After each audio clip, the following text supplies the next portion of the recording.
Hi friends, welcome to Kavya ನೈನ YouTube channel. ನಾನು ಸುಷ್ಮಾ. ಶಿವರಾತ್ರಿ ಹಬ್ಬದ ಸ್ಪೆಷಲ್ ತಂಬಿಟ್ಟು ಯಾವ ಥರ ಮಾಡೋದು ಅಂತ ತುಂಬ ಈಸಿಯಾಗಿ ಮೆದುವಾಗಿರೋದು ತಂಬಿಟ್ಟನ್ನು ಮಾಡಿ ತೋರಿಸ್ತಾ ಇದ್ದೀನಿ. ಬನ್ನಿ ನೋಡಿ. 2 ಟೇಬಲ್ ಸ್ಪೂನಷ್ಟು ಬಿಳಿ ಎಳ್ಳು ತಗೊಂಡಿದ್ದೀನಿ. ಹಾಗೆ 1 ಟೇಬಲ್ ಸ್ಪೂನಷ್ಟು ಏಲಕ್ಕಿನ ಬಿಡಿಸಿ ಇಟ್ಕೊಂಡಿದ್ದೀನಿ. 1 ಟೇಬಲ್ ಸ್ಪೂನಷ್ಟು ಗಸಗಸೆನ ತಗೊಂಡಿದ್ದೀನಿ. 1 ಕಪ್ಪಷ್ಟು ಹುರಿಗಡಲೆನ ತಗೊಂಡಿದ್ದೀನಿ. ಅದೇ ಕಪ್ಪಲ್ಲಿ ಅರ್ಧ ಕಪ್ಪಷ್ಟು ಒಣ ಕಾಯಿ ತುರಿ ತಗೊಂಡಿದ್ದೀನಿ. ಹಾಗೆ 1 ಕಪ್ಪಷ್ಟು ಬೆಲ್ಲ ತಗೊಂಡಿದ್ದೀನಿ. ಹಾಗೆ ಅರ್ಧ ಕಪ್ಪಷ್ಟು ಶೇಂಗಾ ಬೀಜನ ಸಿಪ್ಪೆ ತೆಗೆದು ಕ್ಲೀನ್ ಮಾಡಿ ಇಟ್ಕೊಂಡಿದ್ದೀನಿ. ಹಾಗೆ 1 ಟೇಬಲ್ ಸ್ಪೂನು ಶುಂಠಿ ಪುಡಿ, ಒಣ ಶುಂಠಿ ಪುಡಿನ ತಗೊಂಡಿದ್ದೀನಿ. ಹಾಗೆ ಬೆಲ್ಲ ಕರಗಿಸ್ಕೊಳ್ಳೋಕ್ಕೆ 1/4 ಕಪ್ಪಷ್ಟು ನೀರು ತಗೊಂಡಿದ್ದೀನಿ. ಬನ್ನಿ ಇವಾಗ ಒಲೆ ಮೇಲೆ ಒಂದು ಪಾತ್ರೆ ಇಟ್ಕೊಂಡು ಕಡಲೆಪಪ್ಪನ್ನು ಸ್ವಲ್ಪ ಬೆಚ್ಚಗೆ ಮಾಡ್ಕೊಳ್ಳೋಣ. ಸಣ್ಣ ಉರಿ ಇಟ್ಕೊಂಡು ಸ್ವಲ್ಪ ಫ್ರೈ ಮಾಡ್ಕೋಬೇಕು. ಮುಟ್ಟಿ ನೋಡಿದ್ರೆ ಬಿಸಿ ತಾಗಬೇಕು, ಅಷ್ಟಾದರೆ ಸಾಕು. ಹಾಗೆ ಪ್ಲೀಸ್ ನಮ್ಮ ಚಾನಲ್ನ ಸಪೋರ್ಟ್ ಮಾಡಿ ಫ್ರೆಂಡ್. ಇನ್ನೂ ಯಾರು ಸಬ್ಸ್ಕ್ರೈಬ್ ಮಾಡ್ಕೊಂಡಿಲ್ಲ ಹೋಗಿ ಸಬ್ಸ್ಕ್ರೈಬ್ ಮಾಡ್ಕೊಳ್ಳಿ. ಬೆಲ್ ಐಕನ್ನ ಪ್ರೆಸ್ ಮಾಡಿ ಆಲ್ ಅನ್ನೋ ನೋಟಿಫಿಕೇಷನ್ನ ಸೆಲೆಕ್ಟ್ ಮಾಡಿಕೊಂಡ್ರೆ ನಾವು ಹಾಕೋ ವಿಡಿಯೋ ಎಲ್ಲ ಮೊದಲು ನಿಮಗೆ ಬರುತ್ತದೆ. ಎಲ್ರಿಗಿಂತ ಮುಂಚೆ ನೀವೇ ನೋಡ್ಬೋದು ಫ್ರೆಂಡ್ಸ್. ನೋಡಿ, ಇಷ್ಟು ಬೆಚ್ಚಗಾದರೆ ಸಾಕು. ಕೈಲಿ ಮುಟ್ಟಿ ತೋರಿಸ್ತೀನಿ. ಇಷ್ಟು ಬಿಸಿ ಆದರೆ ಸಾಕು. ಇದನ್ನು ತೆಗಿಯೋಣ. ಹಾಗೆ ಅದೇ ಪಾತ್ರೆಗೆ ಗಸಗಸೆನ 1 ಟೇಬಲ್ ಸ್ಪೂನು ಹಾಕ್ಕೊಂಡು ಬಿಸಿ ಮಾಡ್ಕೊಳ್ಳೋಣ. ಅದು ಕೂಡ ಅಷ್ಟೇ, ಜಾಸ್ತಿ ಫ್ರೈ ಮಾಡೋಕ್ಕೆ ಹೋಗಬೇಡ್ರಿ. ಸ್ವಲ್ಪ ಬೆಚ್ಚಗಾದರೆ ಸಾಕು. ನಿಮಗೆ ಫ್ರೈ ಮಾಡೋವಾಗ ಗೊತ್ತಾಗುತ್ತೆ, ಚಟ ಚಟ ಅಂತ ಸೌಂಡ್ ಬರುತ್ತೆ, ಆವಾಗ ತೆಗೆದುಬಿಡಬೇಕು. ಇವಾಗ ಬಿಳಿ ಎಳ್ಳು ಕೂಡ ಇದಕ್ಕೇನೆ ಹಾಕ್ಕೊಂಡು ಸ್ವಲ್ಪ ಫ್ರೈ ಮಾಡ್ಕೊಳ್ಳೋಣ. ಇದು ಕೂಡ ಅಷ್ಟೇ, ಜಾಸ್ತಿ ಫ್ರೈ ಮಾಡೋಕ್ಕೆ ಹೋಗಬೇಡಿ, ಸ್ವಲ್ಪ ಬಿಸಿ ಆದರೆ ಸಾಕು. ನೋಡಿ, ಇಷ್ಟು ಫ್ರೈ ಮಾಡ್ಕೊತಾ ಇದ್ದೀನಿ. ಈಗ ಇಷ್ಟು ಆದರೆ ಸಾಕು. ಇದನ್ನು ಕೂಡ ತೆಗೆಯೋಣ. ಹಾಗೆ ಒಲೆ ಕೂಡ ಆಫ್ ಮಾಡೋಣ. ನೋಡಿ, ಪಾತ್ರೆ ಹೇಗಾದರೂ ಬಿಸಿ ಇದೆಯಲ್ಲ, ಅದರಲ್ಲೇ ಒಣ ಕೊಬ್ಬರಿನ ಹಾಕ್ಕೊಂಡು ಸ್ವಲ್ಪ ಬೆಚ್ಚಗೆ ಮಾಡಿಕೊಂಡ್ರೆ ಸಾಕು. ನೋಡಿ, ಇದಕ್ಕೇನು ಒಲೆ ಹಚ್ಚಲೇಬೇಕಂತ ಏನಿಲ್ಲ. ಸ್ವಲ್ಪ ಪಾತ್ರೆ ಬಿಸಿ ಇದೆ, ಅದರಲ್ಲೇ ಹಾಕಿ ಬೆಚ್ಚಗೆ ಮಾಡಿಕೊಂಡ್ರೆ ಸಾಕು. ಇದನ್ನು ಕೂಡ ತೆಗೆಯೋಣ. ಅದೇ ಪಾತ್ರೆಗೆ ಬೆಲ್ಲ ಕರಗಿಸ್ಕೊಳ್ಳೋಣ. ಹಾಗೆ 1 ಕಪ್ಪಷ್ಟು ಬೆಲ್ಲ ಹಾಕ್ಕೋತಾ ಇದ್ದೀನಿ. ಅದಕ್ಕೇ 1/4 ಕಪ್ಪಷ್ಟು ನೀರು ಹಾಕ್ಕೊಂಡು ನೋಡಿ, ಮತ್ತೆ ಒಲೆ ಹಚ್ಕೊಂಡು ಜೋರ ಉರಿಲಿ ಬೆಲ್ಲನ ಕರಗಿಸ್ಕೊಳ್ಳೋಣ. ನೋಡಿ, ಬೆಲ್ಲ ಚೆನ್ನಾಗಿ ಕರಗಬೇಕು. ಪಾಕ ಏನು ಮಾಡ್ಕೊಳ್ಳೋದೇನು ಬೇಡ, ಗಟ್ಟಿ ಪಾಕ ಎಳೆ ಪಾಕ ಏನು ಬೇಡ. ಬೆಲ್ಲ ಕರಗಿ ಒಂದು ಕುದಿ ಬಂದರೆ ಸಾಕು. ನೋಡಿ, ಇವಾಗ ಬೆಲ್ಲ ಕರಗಿದೆ, ಒಂದು ಕುದಿ ಬರ್ತಾ ಇದೆ. ಇಷ್ಟು ಬಂದರೆ ಸಾಕಾಗುತ್ತೆ. ನೋಡಿ, ಇದನ್ನು ಇವಾಗ ಸೋದಿಸ್ಕೊಳ್ಳೋಣ. ಜರಡಿಲಿ ಒಂದು ಸೋಸ್ಕೊಳ್ಳೋಣ. ಒಲೆ ಆಫ್ ಮಾಡಿದ್ದೀನಿ. ಇವಾಗ ನೋಡಿ, ಇದಕ್ಕೆ ಸೋದಿಸ್ಕೋತೀನಿ. ಕಸರು ಕಡ್ಡಿ ಎಲ್ಲ ಇರುತ್ತಲ್ಲ, ಅದಕ್ಕೆ ಬೆಲ್ಲನ ಸೋಸ್ಕೋತಾ ಇದ್ದೀನಿ. ನೋಡಿ, 1/4 ಕಪ್ಪಷ್ಟು ಬೆಲ್ಲದ ನೀರು ಆಗಿದೆ. ನೋಡಿ, ಇವಾಗ ಇದನ್ನು ಸೈಡಲ್ಲಿ ಇಟ್ಕೊಳ್ಳೋಣ. ಇವಾಗ ಸೋಸಿದ್ದಾಗಿದೆ, ಇದನ್ನು ಸೈಡಲ್ಲಿ ಇಟ್ಕೊಳ್ಳೋಣ. ಒಂದು ಮಿಕ್ಸಿ ಜಾರ್ ತಗೊಳ್ಳೋಣ. ಮಿಕ್ಸಿ ಜಾರ್ಗೆ ನಾನು ಹುರಿಗಡಲೆನ ಪೌಡ್ರ್ ಮಾಡ್ಕೊಂಬರೋಣ. ನುಣ್ಣಗೆ ಪುಡಿ ಮಾಡ್ಕೊಂಬರಬೇಕು. ನೋಡಿ, ಈ ಥರ ನಾನು ಪುಡಿ ಮಾಡ್ಕೊಂಬಂದಿದ್ದೀನಿ. ಸ್ವಲ್ಪನೂ ಬೇಳೆ ಉಳಿಬಾರ್ದು, ಈ ಥರ ಪುಡಿ ಮಾಡ್ಕೊಂಬಂದಿದ್ದೀನಿ. ನೋಡಿ, ಇಷ್ಟು ನುಣ್ಣಗೆ ಇರಬೇಕು.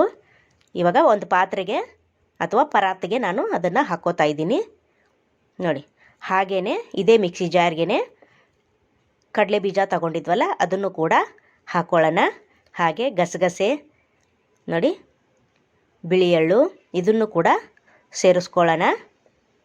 ನೋಡಿ, ಬಿಳಿ ಎಳ್ಳು, ಇದಕ್ಕೇನೆ ಶುಂಠಿ ಪುಡಿ ಕೂಡ ಸೇರಿಸ್ಕೊಳ್ಳೋಣ. ಹಾಗೆ ಏಲಕ್ಕಿ ಕೂಡ ಸೇರಿಸ್ಕೊಳ್ಳೋಣ. ಹಾಗೆ ಒಣ ಕೊಬ್ಬರಿನ ಅದನ್ನು ಕೂಡ ಸೇರಿಸ್ಕೊಂಡು ತರಿಯಾಗಿ ಪುಡಿ ಮಾಡ್ಕೊಂಬರೋಣ. ಇದನ್ನೇನು ಸಣ್ಣಗೆ ರುಬ್ಬೋದೇನು ಬೇಡ, ತರಿಯಾಗಿದ್ದರೆ ಸಾಕು. ನೋಡಿ, ಇಷ್ಟು ತರಿಯಾಗಿದ್ದರೆ ಸಾಕು. ಪುಟಾಣಿ ಪುಡಿಗೆ ಇದನ್ನು ಸೇರಿಸ್ಕೊಳ್ಳೋಣ. ಸೇರಿಸ್ಕೊಂಡು ಚೆನ್ನಾಗಿ ಡ್ರೈ ಮಿಕ್ಸ್ ಮಾಡ್ಕೊಳ್ಳೋಣ. ನೋಡಿ, ಅಕ್ಕಿ ಹಿಟ್ಟು ತುಂಬ ಗಟ್ಟಿಯಾಗುತ್ತೆ ತಂಬಿಟ್ಟು. ಹುರಿಗಡಲೆಯಿಂದ ಒಂದು ಸತಿ ಟ್ರೈ ಮಾಡಿ ನೋಡಿ ಫ್ರೆಂಡ್ಸ್, ನಿಮಗೆ ಗೊತ್ತಾಗುತ್ತೆ ಎಷ್ಟು ಮೆದುವಾಗಿ ಬಂದಿದೆ. ಎಷ್ಟು ದಿನ ಇಟ್ಟರೂ ಕೂಡ ಗಟ್ಟಿ ಆಗಲ್ಲ, ಟೇಸ್ಟು ಕೂಡ ಅಷ್ಟೇ ಚೆನ್ನಾಗಿರುತ್ತೆ. ನೋಡಿ, ಇವಾಗ ಡ್ರೈ ಮಿಕ್ಸ್ ಮಾಡ್ಕೊಂಡಿದ್ದೀನಿ. ಇದಕ್ಕೇನೆ 1 ಟೇಬಲ್ ಸ್ಪೂನಷ್ಟು ತುಪ್ಪ ಕೂಡ ಸೇರಿಸ್ಕೊತಾ ಇದ್ದೀನಿ. 1 ಟೇಬಲ್ ಸ್ಪೂನ್ ತುಪ್ಪ ಹಾಕ್ಕೊಂಡು ಚೆನ್ನಾಗಿ ಮತ್ತೆ ಡ್ರೈ ಮಿಕ್ಸ್ ಮಾಡ್ಕೊಳ್ಳೋಣ. ನೋಡಿ, ಈ ಥರ ತುಪ್ಪ ಎಲ್ಲ ಕಲಿಸ್ಕೊಂಡು ಹಿಟ್ಟು ಮುದ್ದೆ ಥರ ಆಗಬೇಕು. ನೋಡಿ ಈ ಥರ ಮಿಜ್ಜಿ ಎಲ್ಲವನ್ನು ಮಿಕ್ಸ್ ಮಾಡ್ಕೋಬೇಕು. ಇವಾಗ ಗಟ್ಟಿಯಾಗಿ ಪ್ರೆಸ್ ಮಾಡಿದ್ರೆ ಉಂಡೆ ಆಗಬೇಕು. ಆ ಹದದವರೆಗೂ ನೋಡಿ ಚೆನ್ನಾಗಿ ಮಿಕ್ಸ್ ಮಾಡ್ಕೋತಾ ಇದ್ದೀನಿ. ನೋಡಿ ಇವಾಗ ಗಟ್ಟಿಯಾಗಿ ಪ್ರೆಸ್ ಮಾಡಿದ್ರೆ ನೋಡಿ ಉಂಡೆ ಆಕಾರ ಆಯಿತು. ಇವಾಗ ಮಿಶ್ರಣ ಎಲ್ಲ ಕರೆಕ್ಟಾಗಿದೆ. ಇದಕ್ಕೇನೆ ಸ್ವಲ್ಪನೇ ಬೆಲ್ಲದ ನೀರನ್ನು ಹಾಕ್ಕೊಂಡು ಉಂಡೆ ಹದಕ್ಕೆ ಕಲಿಸ್ಕೊಳ್ಳೋಣ. ಎಲ್ಲ ಒಟ್ಟಿಗೆ ಹಾಕಕ್ಕೆ ಹೋಗಬೇಡಿ, ಸ್ವಲ್ಪನೇ ನೋಡಿಕೊಂಡು ಹಾಕ್ಕೊಂಡು ಕಲಿಸ್ಕೊಳ್ಳಿ. ಬೆಲ್ಲದ ನೀರು ಸುಡ್ತಾ ಇರುತ್ತೆ, ಹುಷಾರಾಗಿ ಸ್ಪೂನ್ ಸಹಾಯದಿಂದ ಕಲಿಸ್ಕೊಳ್ಳಿ. ನೋಡಿ ಇವಾಗ ಚೆನ್ನಾಗಿ ನೋಡಿ ಸ್ವಲ್ಪನೇ ಹಾಕ್ಕೊಂಡು ನಾನು ಚೆನ್ನಾಗಿ ಕಲಿಸ್ಕೊತಾ ಇದ್ದೀನಿ. ನೀವು ಒಂದು ಸತಿ ಟ್ರೈ ಮಾಡಿ ಫ್ರೆಂಡ್. ಮಕ್ಕಳು ತಂಬಿಟ್ಟು ಗಟ್ಟಿ ಅಂತ ತಿನ್ನೋದಿಲ್ಲ, ಹುರಿಗಡಲೆಯಿಂದ ಮಾಡಿಕೊಡಿ, ತುಂಬ ಇಷ್ಟಪಟ್ಟು ತಿಂತಾರೆ. ನೋಡಿ ಈ ಥರ ಚೆನ್ನಾಗಿ ಮಿಕ್ಸ್ ಮಾಡ್ಕೊಳ್ಳೋಣ. ನೋಡಿ ಉಂಡೆ ಕಟ್ಟೋ ಅದಕ್ಕೆ ಮಾತ್ರ ಬೆಲ್ಲದ ನೀರು ಹಾಕ್ಕೊಳ್ಳಿ, ಒಂದೇ ಸತಿ ಹಾಕೋಬೇಡಿ. ನೋಡಿ ಇವಾಗ ಚೆನ್ನಾಗಿ ನಾದ್ಕೊಳ್ಳಿ, ಹಿಟ್ಟು ನಾದದಂಗೆ ಚೆನ್ನಾಗಿ ನಾದ್ಕೊಂಡು ಇವಾಗ ಗಟ್ಟಿ ಆಗ್ತಾಯಿದೆ. ಇವಾಗ ಉಂಡೆ ಆಕಾರ ಹದ ಬಂದಿದೆ, ಆದರೂ ಇನ್ನೊಂದು ಸ್ವಲ್ಪ ಬೆಲ್ಲದ ನೀರು ಹಾಕ್ಕೊಂಡು ಮತ್ತೆ ಒಂದು ಸತಿ ಮಿಕ್ಸ್ ಮಾಡ್ಕೊಳ್ಳೋಣ.